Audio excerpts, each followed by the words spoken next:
Oke, Bapak Ibu Saudara-saudari sekalian, kita mulai persiapan kita pada malam hari ini untuk materi bulan Agustus. Sebelum mulai kita berdoa.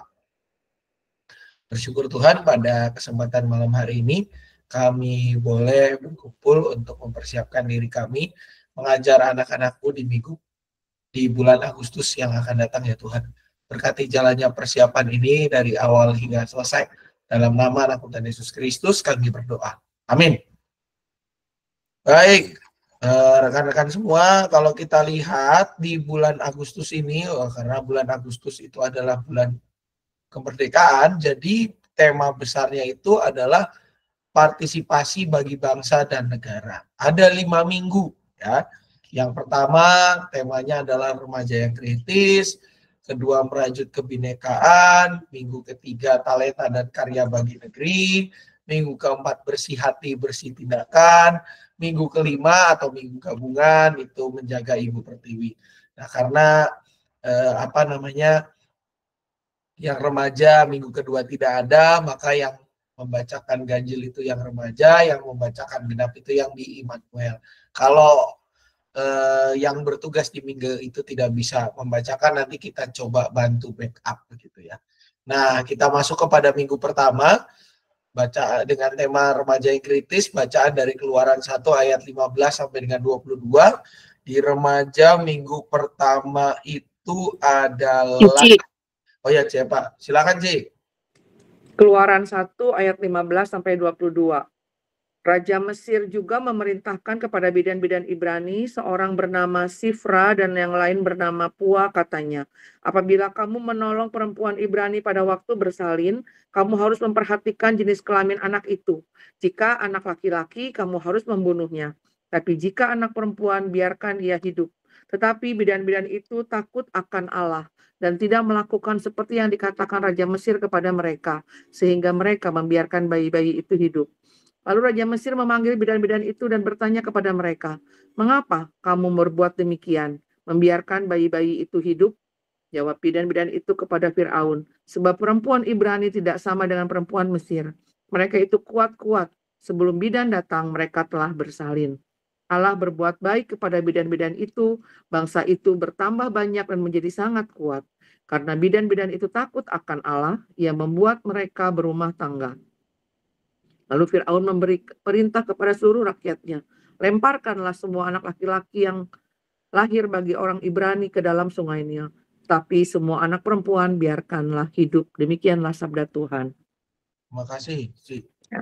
Baik, Bapak Ibu Saudara-saudari, kalau kita lihat bahan Alkitab kita ini merupakan bagian dari teks yang menjelaskan kehidupan tentang bangsa Israel di tanah Mesir.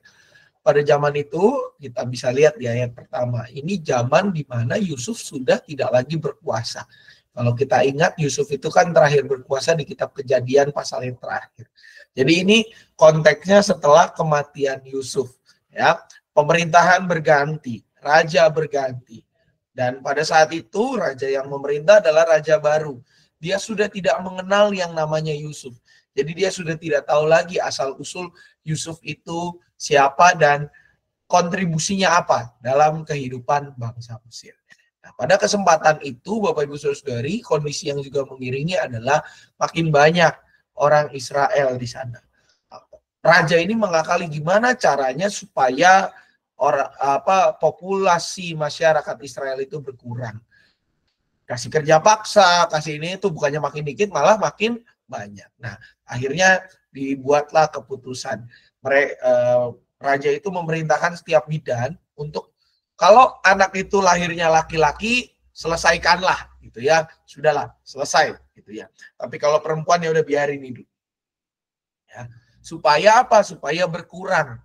Karena sampai detik itu Bapak Ibu Saudara-saudari, masyarakat Israel itu mempraktikkan pola hidup yang tidak mau kawin campur gitu. Jadi mereka kalau misalkan ada laki-laki dan ada perempuan. Nah, kalau sama-sama orang keturunan Israel, keturunan Yakub, nah mereka baru mau. Tapi kalau laki-lakinya katakanlah bukan keturunan Yakub, ini perempuannya nggak akan mau. Jadi diputuskanlah seperti itu. kalau bayinya laki-laki disikat, kalau bayinya perempuan biarkan dia hidup. Namun di dalam kondisi itu Bapak Ibu Saudara-saudari ada 2 orang bidan namanya Sifra dan Puah. Ya. 2 orang bidan ini justru dia memberontak ya, subversif terhadap raja gitu ya. Kenapa mereka tidak setuju dengan perintah itu? Karena sikap raja tidak berperi kemanusiaan. Ya. Nah, akhirnya mereka melawan lewat cara mereka sendiri. Bagaimana mereka melawannya? Membiarkan yang anak laki-laki itu tetap lahir. Nah, ketika raja mengetahui hal itu dipanggil. Loh, kamu kenapa melawan perintah saya? Mereka pun beralasan, ya, beralasan sederhana. Karena perempuan Israel atau perempuan Yahudi itu lebih kuat. Kalau perempuan Mesir itu memang harus dibantu dulu. Kalau perempuan Israel itu gak usah dibantu, udah lahir. Kami udah datang, udah lahir. Ya kami mau gimana? Masa kami bunuh? Nah, jadi menimbulkan kesusahan lah. Akhirnya mereka melakukan hal yang melawan raja. Namun Alkitab mencatat justru karena tindakan heroik, tindakan berani mereka itu, mereka mendapatkan reward-nya. Gitu ya, mereka bisa berumah tangga. Sebuah berkat yang memang dalam konteks perjanjian lama itu berkat yang cukup besar lah, boleh dibilang ya, dalam konteks perjanjian lama. Nah, disinilah Bapak Ibu kita bisa lihat bagaimana 2 bidan tadi itu memiliki sikap yang kritis terhadap keputusan raja. Mereka melihat bahwa ini raja nggak benar kalau begini, ini tidak berperi kemanusiaan.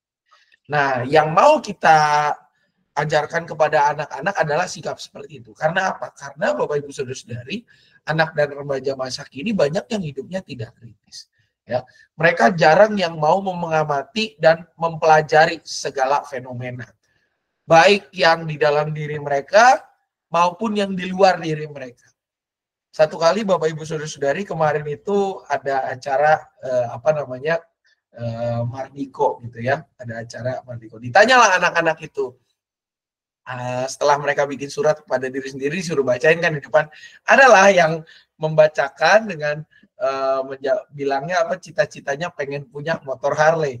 Ketika saya mendengar dan juga beberapa orang lain yang ikut di acara itu mendengar, kita langsung bilang, boro-boro Harley, motornya sendiri aja tidak dirawat gitu ya, apalagi Harley yang ada malah harness mungkin gitu ya. Nah, anak-anak sekarang itu maunya besar, tapi mereka tidak mau memperhatikan sekitar mereka, nggak mau ukur kekuatan, mereka nggak mau ibarat kata tuh mempelajari diri dulu. Pokoknya ngikut aja trennya. Akhirnya apa? Banyak dari mereka yang terjebak dalam sikap hidup yang mengalir dan menyerah, tidak kritis, tidak mau mengamati, mempelajari dan mendalami segala sesuatu dengan baik.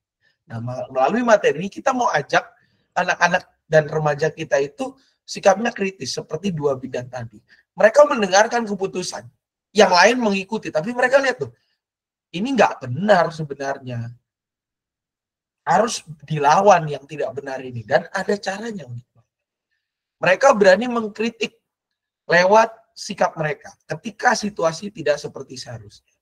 Usaha mereka untuk terus mempelajari, mengamati situasi, itulah yang menolong mereka untuk bisa mengkritik dan menghadirkan respon yang tepat untuk menghadapi situasi yang tidak benar.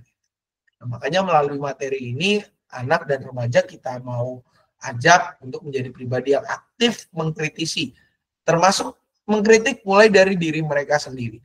Bagaimana mereka berani mengevaluasi dan juga memperbaiki diri sebelum mereka kelak mengevaluasi atau bahkan memperbaiki dunia di sekitar mereka. Itu materi minggu pertama, Bapak Ibu Saudara-saudari. Barangkali ada yang mau ditanyakan atau ditambahkan atau direspon, silakan.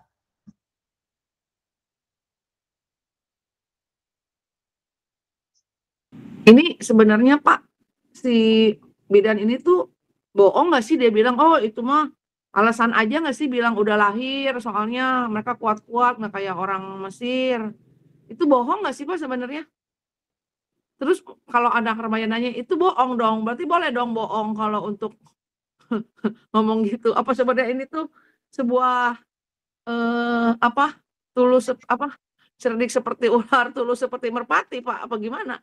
Nah itu Ci, itu yang poin kedua itu. Makanya kan Tuhan Yesus terakhir sempat ngomong mengeluarkan pengajaran, hendaklah kamu cerdik seperti ular tetapi tulus seperti merpati.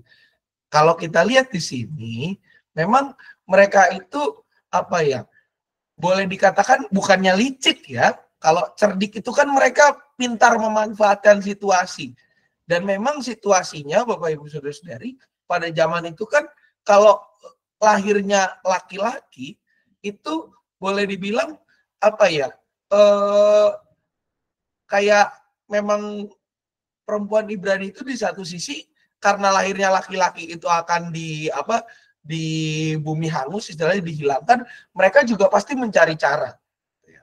Nah, si bidan-bidan ini tidak secara langsung tidak secara langsung boleh mengeksekusi. Jadi mereka ketika lihat laki-laki, mereka kayak oh ya udah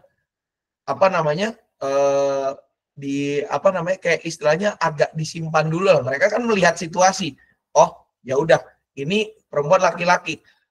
Memang ada kerjasama, tapi ini berbeda dengan kalau kita istilahnya berbohong. Kalau bohong, benar-benar kayak orang dia itu kayak benar-benar menutup-nutupi. Nah kalau si bidan ini kan tidak menutupi. Ketika ditanya, kenapa kamu berbuat demikian? Mereka pun mengakui, gitu ya. Kenapa kamu berbuat demikian? Ya perempuan Ibrani itu lebih kuat kok, gitu ya. Ketika kami datang, mereka udah bersalin gitu ya. Dan memang kejadiannya kalau saya membaca sedikit sih di buku-buku tentang tafsir itu, memang kejadiannya ada benarnya juga yang dikatakan oleh si bidan itu gitu. Jadi memang ada kalanya ketika bidan itu datang, karena orang Ibrani ini kan benar-benar mengharapkan kalau bisa anaknya laki-laki gitu ya. Jadi kalau udah mulai, wah laki-laki lebih semangat lagi. Begitu mereka datang, sudah lahir, ya mau gimana? Gitu. Makanya kan keluar perintah yang kedua tuh, Ci. Gitu, Ci. Kurang lebih. Oke, Pak. Siap, Ci. Pak Fuji di sini aman ya. Mudah-mudahan Kesia cepat mendapat penanganan, Pak Fuji ya, cepat pulih. Oke, kita lanjut ke minggu depannya dengan tema merajut kebinekaan. Bahannya diambil dari Efesus 2 ayat 11 sampai dengan 22. Ini berarti gilirannya kelas Immanuel. Minggu kedua itu Ci Irin. Bisa dibantu, Ci. Silakan, Ci. Siapa? Efesus 2 ayat 11 sampai 22 dipersatukan di dalam Kristus. Karena itu ingatlah bahwa dahulu kamu adalah orang-orang bukan Yahudi secara jasmani, yang disebut orang-orang tak bersunat oleh mereka yang menamakan dirinya sunat, yaitu sunat lahiriah yang dikerjakan oleh tangan manusia. Pada waktu itu kamu tanpa Kristus, tidak termasuk kewargaan Israel, dan tidak mendapat bagian dalam ketentuan-ketentuan yang dijanjikan, tanpa pengharapan dan tanpa Allah di dalam dunia. Tetapi sekarang di dalam Kristus Yesus, kamu yang dahulu jauh sudah menjadi dekat oleh darah Kristus. Karena dialah damai sejahtera kita yang telah mempersatukan kedua pihak dan merobohkan tembok pemisah, yaitu perseteruan. Sebab dengan kematian manusia, ia telah membatalkan hukum Taurat dengan segala perintah dan ketentuannya, untuk menciptakan keduanya menjadi satu manusia di dalam dirinya, dan dengan itu mengadakan damai sejahtera, dan untuk memperdamaikan keduanya di dalam satu tubuh dengan Allah melalui salib, dengan melenyapkan perseteruan pada salib itu. Ia datang dan memberitakan damai sejahtera kepada kamu yang jauh, dan damai sejahtera kepada mereka yang dekat. Karena melalui Dia kita kedua pihak dalam satu roh beroleh jalan masuk kepada Bapa. Demikianlah kamu bukan lagi orang asing dan pendatang, melainkan kawan sewarga dari orang-orang kudus dan anggota keluarga Allah, yang dibangun di atas dasar para rasul dan para nabi, dengan Kristus Yesus sebagai batu penjuru. Di dalam Dia tumbuh seluruh bangunan, rapi tersusun menjadi bait Allah yang kudus di dalam Tuhan. Di dalam Dia kamu juga turut dibangun menjadi tempat kediaman Allah di dalam roh. Ya, makasih, Ci. Baik, Rekan-rekan semua, kalau kita lihat, ini merupakan sapaan Paulus kepada jemaat di Efesus. Jadi kalau kita ingat Bapak Ibu Saudara, beberapa jemaat yang dilayani oleh Paulus itu kan memiliki berbagai latar belakang. Gitu ya. Salah satu yang mengemuka dalam jemaat-jemaat Paulus adalah selain daripada orang Yunani, orang-orang non-Yahudi, tapi juga ada orang-orang Yahudi. Nah, orang-orang Yahudi ini kadang Bapak Ibu Saudari itu yang suka bikin usil gitu ya. Jadi kadang saya kalau ketemu orang yang usil gitu ya, orang-orang yang terlalu menekankan suatu hal tapi over konteks gitu ya, tidak sesuai dengan konteks, saya kadang-kadang saya bilang jangan-jangan dia orang keturunan Yahudi nih. Ya.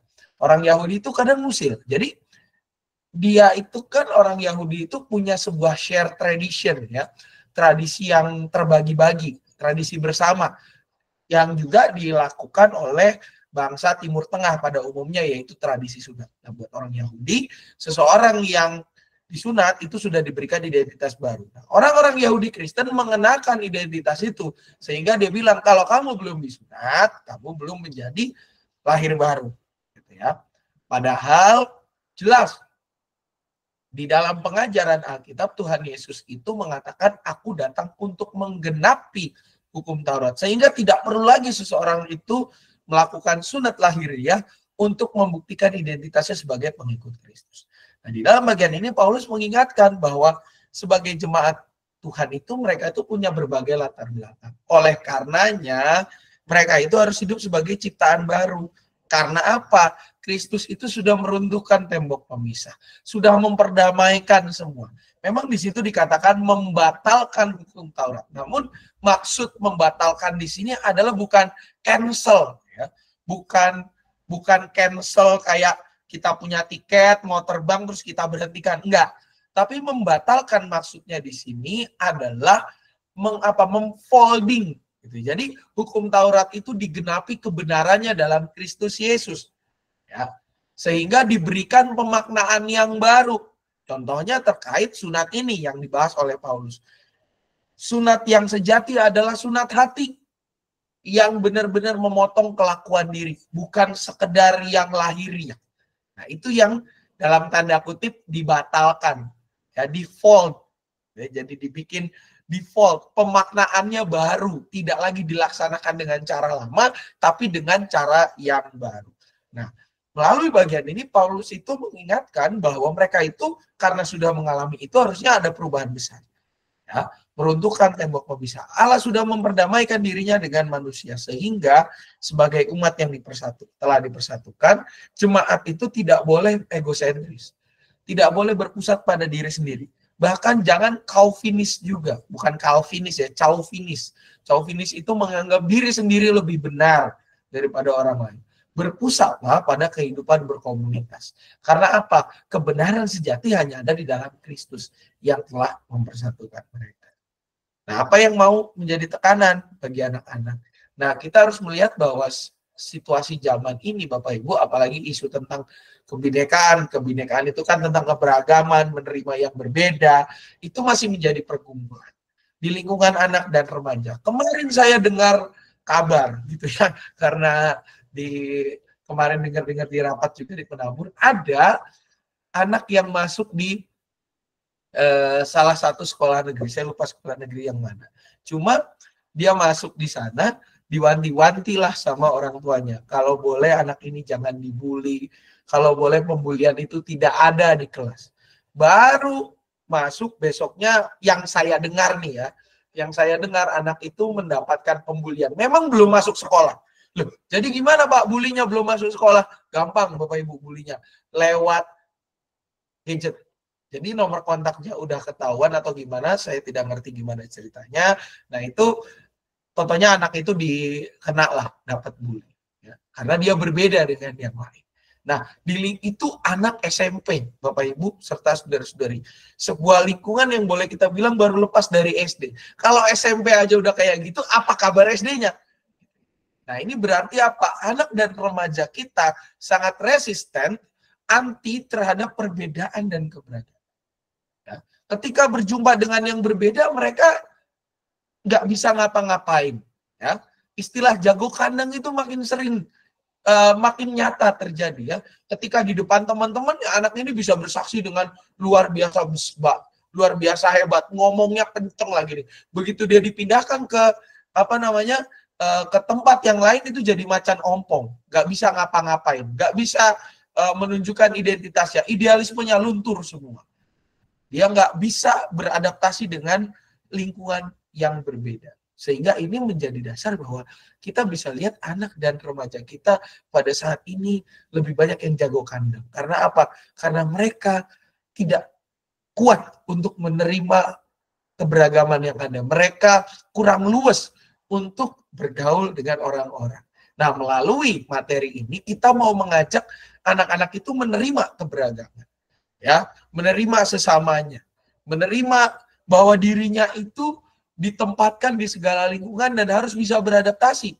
Karena mereka adalah umat yang telah dipersatukan oleh Kristus Yesus. Mereka harus menyebarkan kabar sukacita. Dan mereka harus melakukan aksi nyata dalam hidup berbangsa dan bernegara. Sehingga tujuan dari materi ini, anak dan remaja berani menjadi pribadi yang menerima sesama di tengah segala perbedaan dan keberagaman yang ada. Yang menolong mereka untuk semakin mampu dan cakap beradaptasi serta tanggap di dalam menghadapi segala situasi. Itu materi minggu kedua, Bapak Ibu Saudari. Ada yang mau ditanyakan atau ditambahkan, silakan.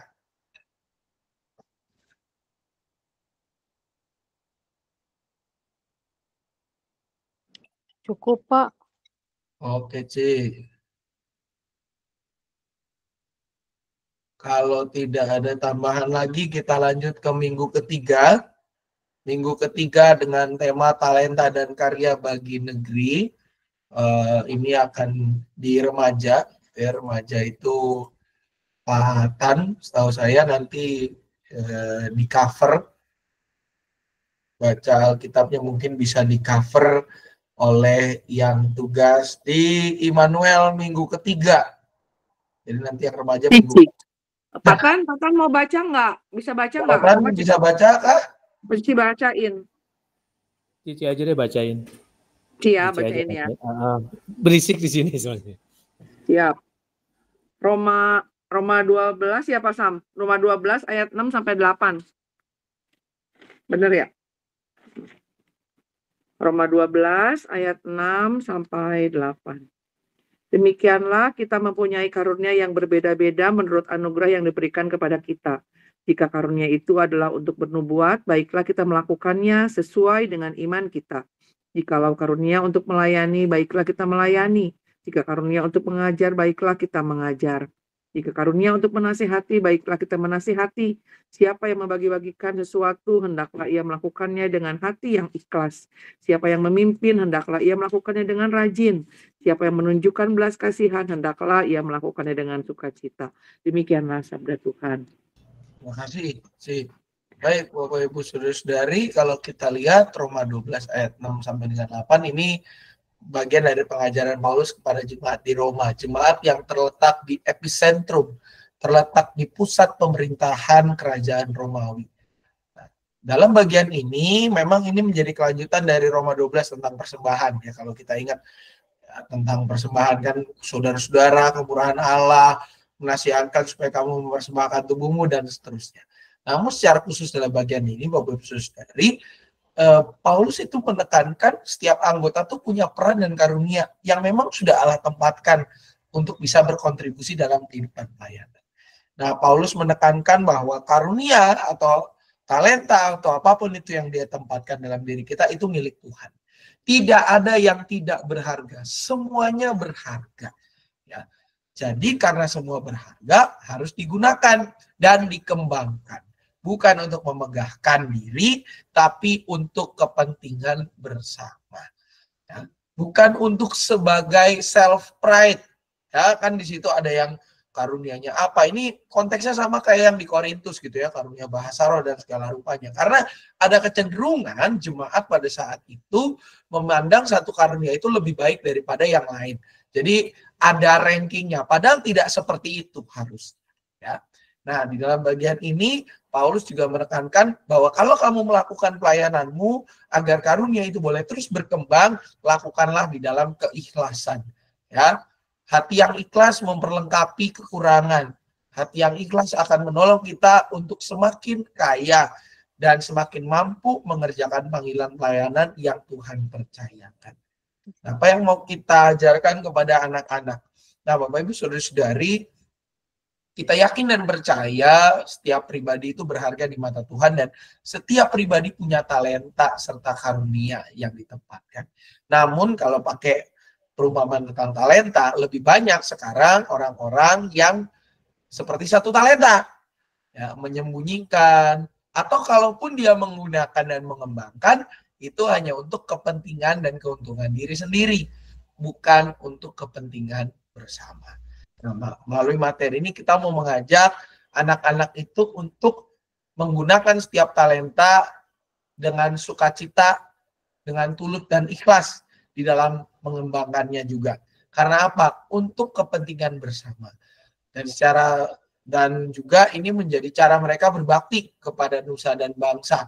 Apalagi minggu ketiga ini 17-an. Ini juga menjadi semangat bagi anak-anak remaja, anak-anak dan juga remaja untuk terus berbakti, menjadi anak-anak yang membangun bangsa dan negara ini lewat segala hal yang dapat mereka lakukan, mereka kerjakan dan mereka kembangkan.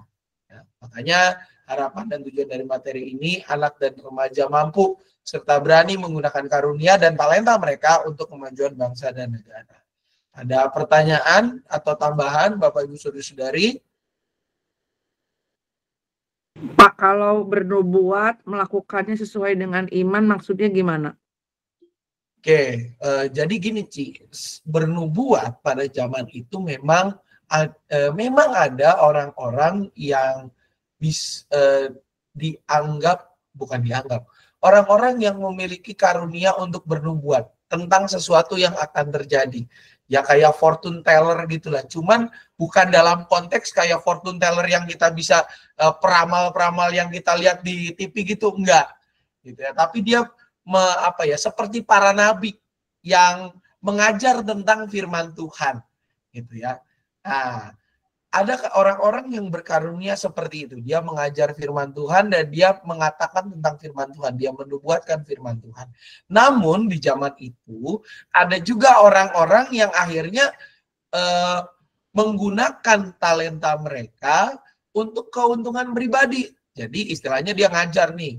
Hei, kamu harus bertobat. Tuhan akan datang sebentar lagi. Oke, saya akan bertobat. Gimana cara bertobatnya? Nah, kamu iuranlah, kumpulin uang, nanti beliin saya rumah. Itu pertobatannya. Jadi akhirnya bukan mengajar kebenaran firman Tuhan, tapi untuk memperkaya diri sendiri. Nah, makanya Paulus bilang, hendaklah sesuai dengan iman kita. Iman kita itu apa? Iman percaya kepada Yesus Kristus. Kalau di luar daripada itu berarti karunia mengajarnya atau bernubuatnya itu, mengajar firman Tuhannya itu tidak dipakai dengan baik karena hanya untuk memperkaya diri sendiri. Kurang lebih gitu sih Ci konsepnya. Oke Pak.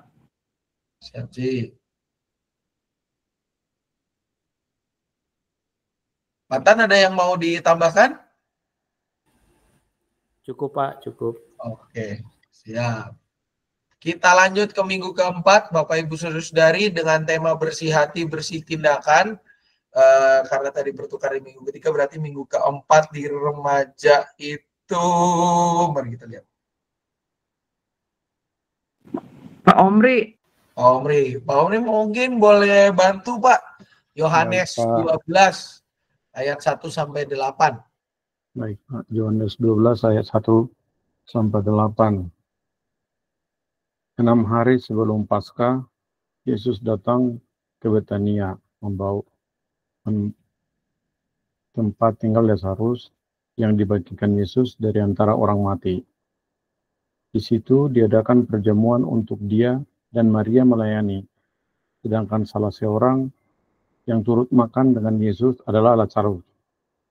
Maria mengambil setengah liter minyak narwastu, murni yang mahal sekali. lalu meminyaki kaki Yesus dan menyekanya dengan rambutnya. Bau semerbak minyak itu memenuhi seluruh rumah itu. Namun, Yudas Iskariot, seorang murid Yesus, yang akan segera menyerahkan dia, berkata, "Mengapa minyak narwastu ini tidak dijual 300 dinar dan uangnya diberikan kepada orang-orang miskin?" Hal itu dikatakannya bukan karena ia memperhatikan orang-orang miskin, melainkan karena ia seorang pencuri. Ia sering mengambil uang yang disimpan dalam kas yang dipegangnya. Lalu kata Yesus, "Biarkanlah dia, supaya ia melakukannya untuk hari penguburanku. Sebab orang-orang miskin selalu ada bersama kamu, tetapi aku tidak selalu bersama kamu." Sejumlah besar orang Yahudi mendengar bahwa Yesus ada di sana dan mereka datang bukan hanya untuk karena Yesus, melainkan juga untuk melihat Lazarus yang telah dibangkitkannya dari antara orang mati. Imam-imam kepala berencana Pak, untuk membunuh Lazarus juga. Sampai ayat 8, Pak. Itu udah Oh ayat ya, maaf. 12. Makasih, Pak Omri. Baik, Bapak Ibu Saudara-saudari, kalau kita perhatikan di Yohanes 12 ini merupakan sesuatu yang terjadi ketika Yesus berada di Betania. Ya, kembali lagi ini ada di Betania, walaupun memang tidak terkoneksi dengan bacaan Injil kita kemarin gitu. Ini nggak terkoneksi. Memang tempatnya mirip-mirip tapi nggak terkoneksi, peristiwanya lain. Ya. Ketika Yesus berada di kediaman Lazarus, orang yang dibangkitkan, Marta sebagai tuan rumah mengadakan pesta perjamuan. Ya. Nah, dalam situasi itu, Bapak Ibu Saudara-saudari, saudaranya yang namanya Maria itu menuangkan minyak narwastu gitu ya, meminyaki kaki Yesus. Ya. Di Alkitab kita tidak melihat apa yang menjadi motivasi utama. Bisa jadi ada kemungkinan Maria bersyukur karena dia boleh melihat saudaranya bangkit, yaitu Lazarus. Ya, jadi bersyukur Tuhan Yesus melakukan mujizat yang begitu luar biasa. Tapi yang pasti Maria itu melakukan tindakan perminyakan kaki Yesus ini sebagai ungkapan rasa syukur. Ya, karena kita tahu Bapak Ibu Saudari, saya pernah khotbahkan teks ini, minyak narwastu itu adalah minyak yang sangat penting dan sangat mahal. Bahan pembuatannya tidak ada di Israel. Itu harus diimpor dari sekitaran India, daerah India, Nepal, Tibet, ya, pegunungan Himalaya itu. Bahan baku minyak narwastu itu dari sana. Jadi sangat mahal, cost-nya besar, dan di dalam tradisi orang Yahudi, Bapak Ibu Saudara-saudari, yang namanya minyak narwastu itu biasanya memang dimiliki oleh seorang gadis. Ya, itu orang tuanya mengumpulkan, atau kalau orang mampu ya dia akan membeli si minyak narwastu itu kalau memang orang kaya. Tapi kalau bukan orang yang begitu mampu-mampu amat tuh dari kecil tuh kayak dicelengin gitu ya, minyak narwastu ya dikit gitu ya. Supaya nanti ketika anak perempuan ini menikah, minyak itu bisa dipakai sebagai wewangian. Ini bisa Bapak Ibu baca di kitab Kidung Agung gitu ya. Itu pemakaiannya kurang lebih seperti itu gitu ya. Nah, ketika Maria melakukan ini, maka di sisi lain Bapak Ibu Saudari, kalau Maria ini adalah seorang yang wealthy, seorang yang begitu kaya ya, itu bukan menjadi soal dia bisa beli.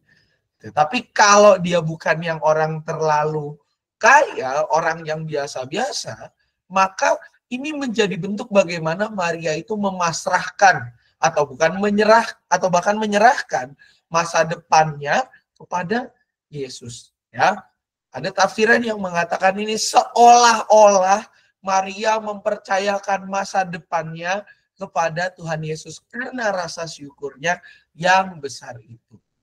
Ini tindakan yang baik, namun buat sebagian orang yang memang dasar orangnya julid begitu ya Bapak Ibu, apalagi ini Yudas Iskariot ini orang yang selalu mencari keuntungan, ya selalu mencari cuan untuk bisa dia konsumsi sendiri, ya ini melihat sebagai tindakan pemborosan.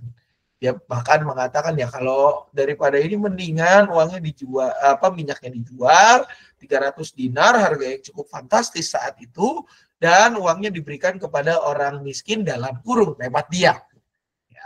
Ya, uangnya juga belum tentu nyampe ke orang miskin kalau Yudas Iskariot, Bapak Ibu. Ya, nah ini menjadi sebuah perdebatan akhirnya. Tapi di situ Tuhan Yesus menegaskan dan menenangkan mereka bahwa ia menerima tindakan itu. Dia tidak lihat itu sebagai pemborosan. Bahkan dia mengatakan bahwa orang miskin itu ada sama kamu. Aku tidak selalu sama kamu.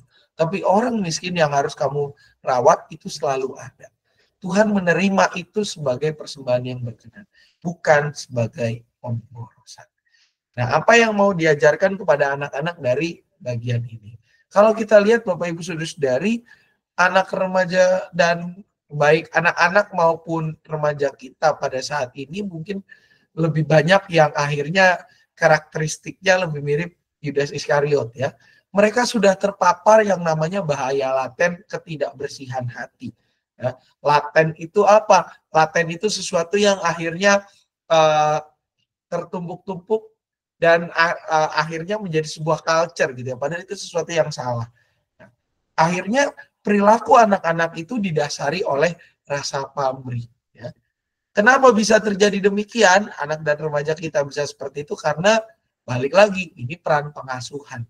Pengasuhan zaman sekarang banyak yang akhirnya menggampangkan segala sesuatu. Ya, udahlah dikasih yang saya pernah khotbahkan itu soal ongkir gitu ya. Dikit-dikit dikasih ongkir, anaknya dikasih ongkir ya. Akhirnya begitu dia besar mau melakukan segala sesuatu, pertanyaan satu, ongkirnya mana? Kita secara tidak langsung mendidik anak kita menjadi menjadi pribadi yang pamrih. Ya, kalau diberikan di belakang setelah dia menyelesaikan tugas itu, kita bisa anggap itu sebagai reward. Tapi kalau diberikan di depan, nah itu yang berat. Gitu ya. Masalahnya di situ. Akhirnya apa? Dari hal yang sederhana tujuannya baik, membekali. Tapi kalau ya ongkir terus-menerus, masa anak itu uang jajan udah dikasih, makan dikasih, masa ongkir masih minta, gitu ya. Ini akhirnya karena kita ya udahlah, toh buat nambah-nambahan anak-anak kita dan remaja kita, jadi generasi yang penuh rasa pamrih. Nah, melalui materi ini kita mau apa? Kita mau mendorong anak dan remaja itu menjadi pribadi yang tanpa pamrih, meneladani Maria, yang bahkan memberikan segala sesuatunya secara penuh sebagai ungkapan syukur, melakukan segala sesuatu dalam kebersihan hati, menolong mereka bersikap tanpa pamrih, dan bahkan tidak ngomongin orang lain, jangan seperti Yudas. Nah, ini kita bisa kontrasting ketika ngajar nanti. Jadilah seperti Maria, jangan seperti Yudas. Yudas itu ngomongin di belakang, padahal apa tujuannya lain. Tapi kalau Maria, dia melakukan di dalam ketulusan hati. Jadilah seperti Maria yang mempersembahkan diri tidak dengan pamrih, tapi dengan ketulusan hati. Tujuan dari materi ini, anak dan remaja menjadi pribadi yang hidup tanpa pamrih, bahkan menjadi pelopor hidup jujur dalam lingkungan dan dunia sekitar mereka, termasuk di tengah keluarga mereka. Itu yang menjadi tekanan minggu keempat. Ada pertanyaan atau tambahan serta respon, Bapak Ibu Saudari, silakan.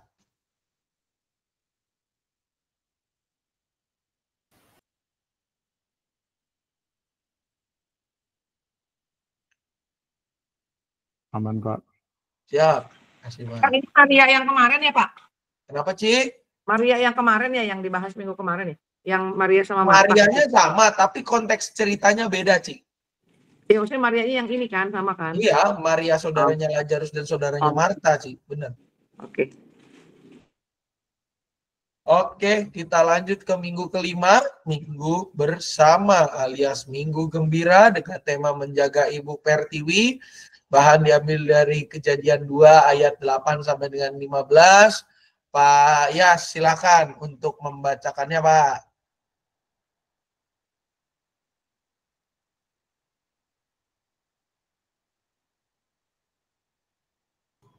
Monitor Pak Yas. Ini minggu gembira ya, yang kelas Immanuel gabung ke remaja. Iya, Cik. Separuhnya ya, Ci. Kelas 8. Separuh ya, Rin? Separuh ya. Ya, oke. Silakan Pak Yas.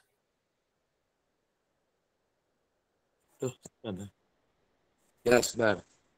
Siapa? Tuhan Allah membuat taman di Eden, di timur. Di sanalah ia menempatkan manusia yang dibentuknya. Lalu Tuhan Allah menumbuhkan dari tanah berbagai pohon yang menarik dan baik untuk dimakan buahnya.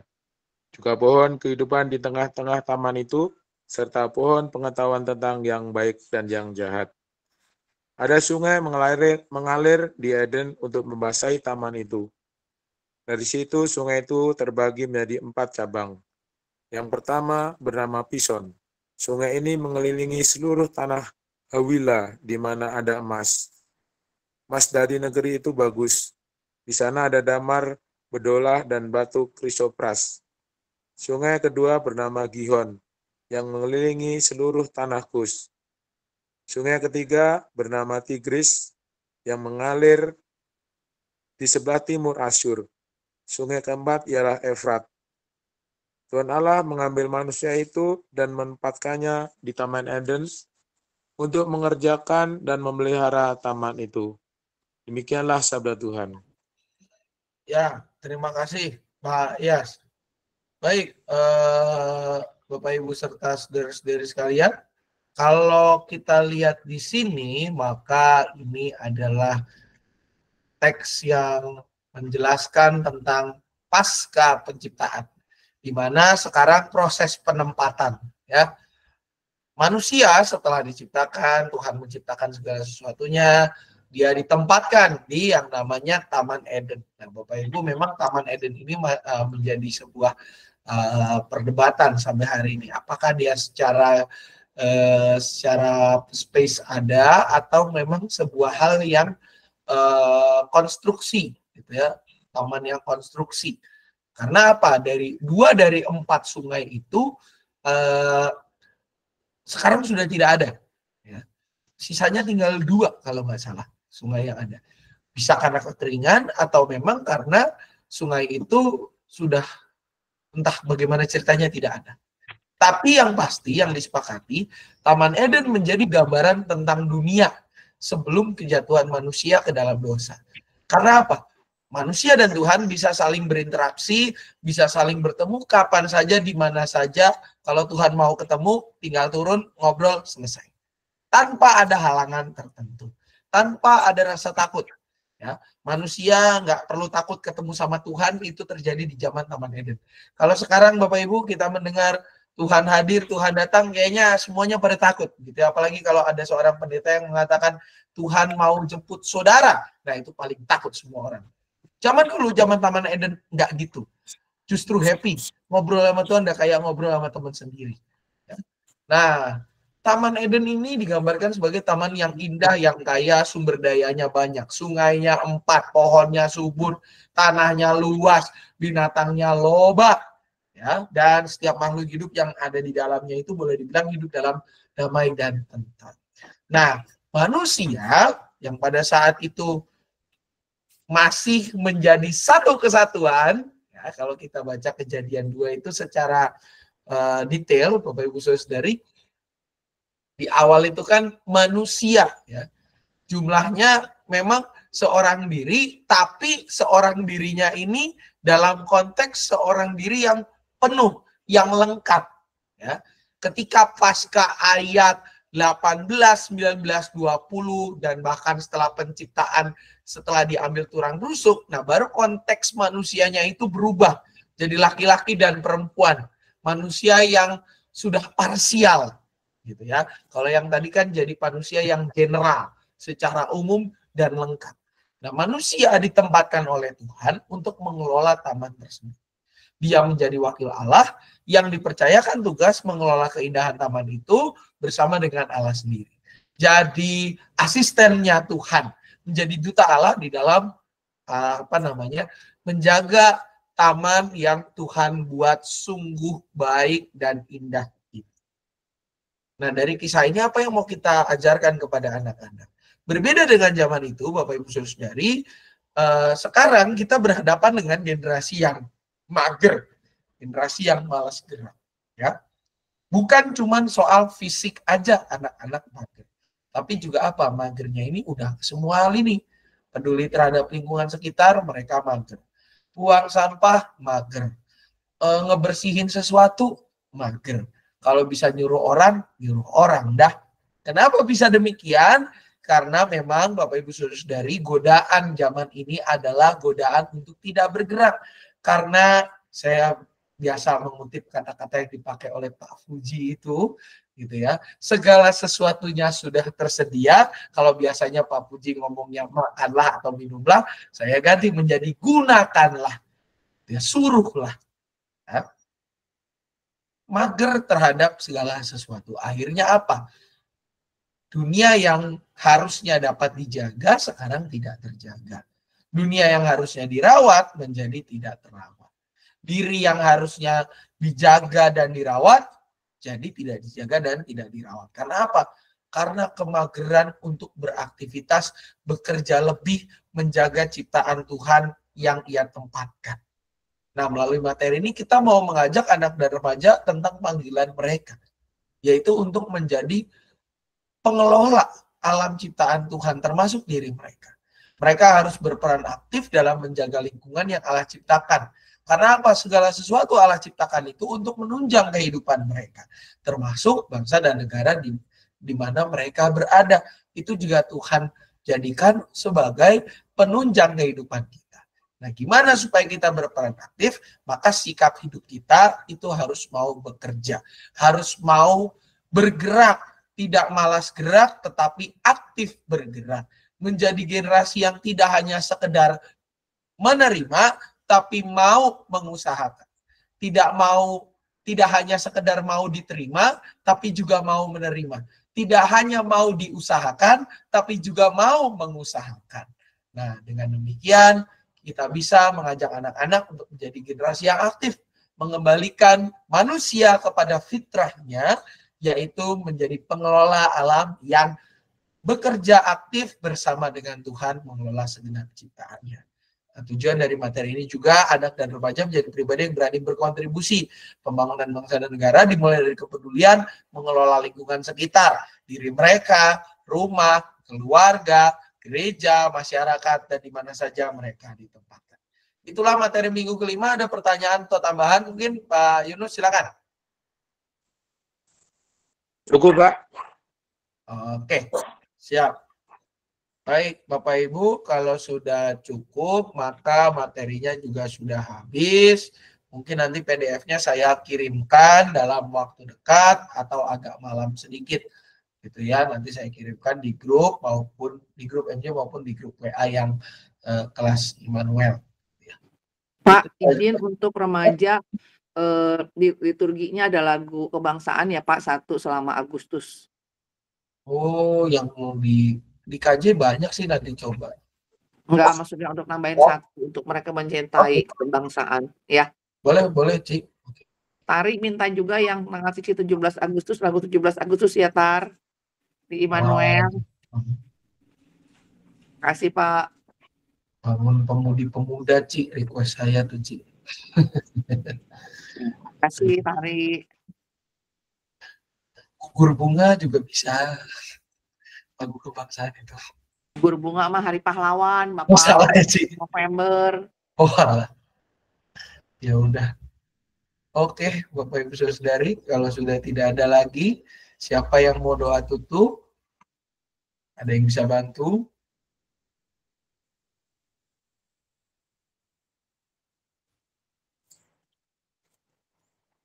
Baik, mari kita berdoa. Bapa yang Maha Baik, kami ucap syukur atas penyertaan-Mu.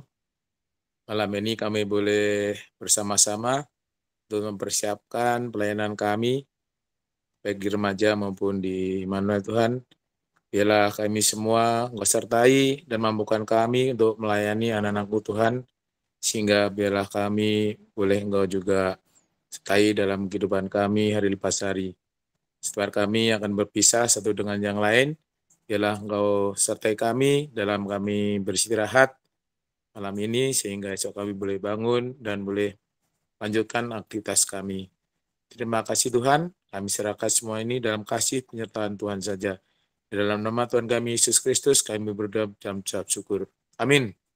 Amin. Amin. Terima kasih teman-teman. Malam, selamat melanjutkan aktivitas. Tuhan Yesus berkati.